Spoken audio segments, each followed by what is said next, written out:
This video is going to show you how to solve a projectile motion problem where the projectile starts the motion horizontally. A ball rolls horizontally off a table at 3 meters per second. The ball is 0.73 the table is 0.73 meters from the floor. What is the ball's range when it landed on the floor? So when I'm looking at this, what I see is a table, not very straight, but that's a tabletop. And then I've got a ball, and the ball is rolling off at 3 meters per second.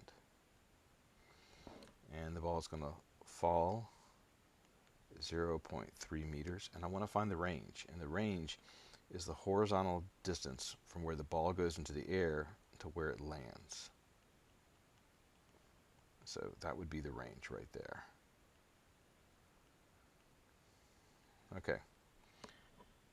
To begin with, before I really get into the question, what I need to do is figure out what I know by looking at my givens. And I'm going to start by making a table. This is actually two kinematics problems in one. One is with a vertical set of givens, and one's with a horizontal. So I'm going to make my table look like that. I'll start with my kinematics givens. So that's going to be V naught, or Vox, V-O-X, TVA, Vox TVA. That lists me my givens.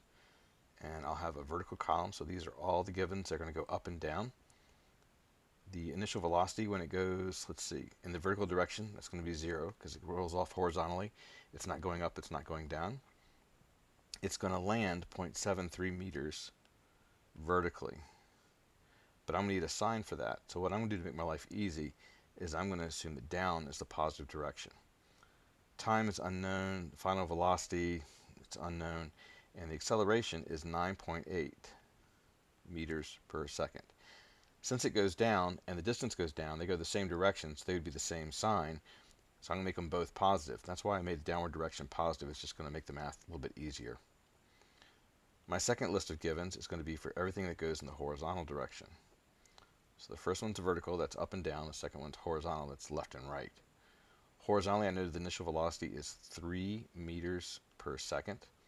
Horizontally, I know the distance, the range, is actually what I'm looking for. And the time I don't know. Horizontally, I know the acceleration is going to be equal to 0, so the final velocity is also equal to 3 meters per second. And that's really not helpful at all. But it's good information just to have just for the process. Okay, so what's going to be my strategy here? In order to find the range, I'm going to need to find the time. So that's got to find this time right here. I know that time is the same in the vertical and the horizontal column. And in fact, it's the only value that's the same because it's a scalar. So if I can find the time from the vertical givens, if I can do that, then I know I'll have the time for the horizontal givens because they're going to be the same. So let's go for that. Let's find the time using the vertical givens. So what I'm going to do here is I'm going to find the time from the vertical givens. And to do that, I need a kinematics equation. I've got 4 of them I can choose from. I'm going to use my longer one, which is x equals x naught plus v naught t plus 1/2 at squared.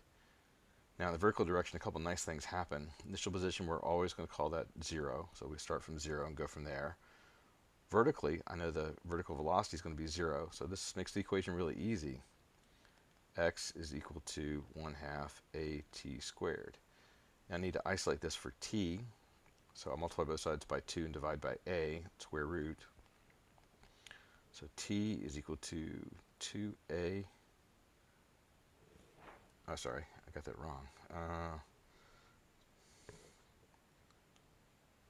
Is equal to 2 times x divided by a and square root.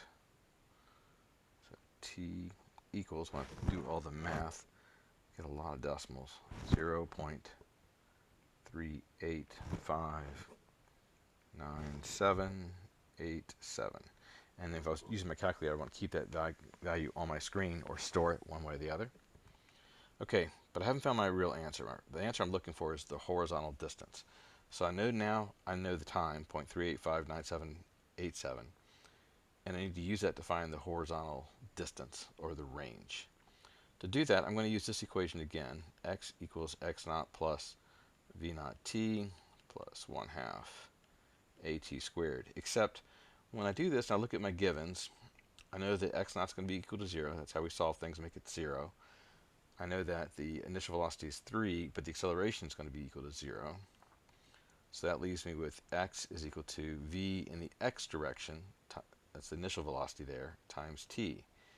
Now this occurs so much for this type of projectile motion that we're actually going to give this equation its own name. I'm going to call this the range equation, because that's what it's calculating. So the range is equal to the horizontal velocity times time.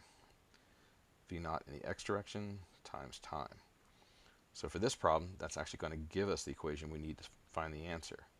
So the range is equal to the horizontal initial velocity, 3 meters per second, times this awful number for the time, 0.3859787 seconds.